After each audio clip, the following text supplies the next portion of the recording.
ચાલુ કર. ઓકે, કેમ છો પ્રભુ? મજામાં મજામાં. ઘણા સમયથી આજે આવ્યા. ઓલી વખતે તમે નહોતા આવ્યા ને, ભાઈને નહોતા આવ્યા? હા, ભત્રીજો આવ્યો તો મારો અને ભાણજો આવ્યો તો. મારે આકસ્મિક વયું નતું અહીંયા. શું તકલીફ હતી તમને? મને આ કેન્સર દાંતનું.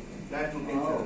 5 મહિના જેવા 5 મહિના 6 મહિનો discharge થાય. 5 મહિના દવા લીધી. હા, હવે કેમ છે તમને? હવે બહુ સારું છે, બહુ જ સારું. એકદમ રેડી. એકદમ ready બહુ. બરાબર. એ વડોદરા કેમ્પ થાય છે હા, અને સાથે ટ્રસ્ટી છે પોતે અને અવારનવાર બહુ સેવાકી પ્રવૃત્તિ કરે છે. શરૂઆતમાં ત્યાં અમે કેમ્પ કર્યું હતું ત્યારે ભાઈ દવા લેવા આવ્યા હા, હતા. ઓલી વખતે આવ્યા ત્યારે એમના મુન્ના આવ્યા હતા, પણ દવા અમે મોકલી આપી હતી. હા. અને આજે સરસ તમે આવી ગયા તો બહુ સરસ કામ કર્યું. અને તમે બહુ આયુર્વેદથી તમને કેન્સર બહુ, બહુ. બચવું એવા તમે બીજાના અનુભવ કહેજો, ના, ના, સાહેબ. એટલે જેથી કરી અને જે અમારા સુધી માણસો અને પહોંચી શકે. ગ્રુપમાં આપણા ગ્રુપમાં પણ મેં વાંચું છું, બહુ લોકોને આરામ થાય છે.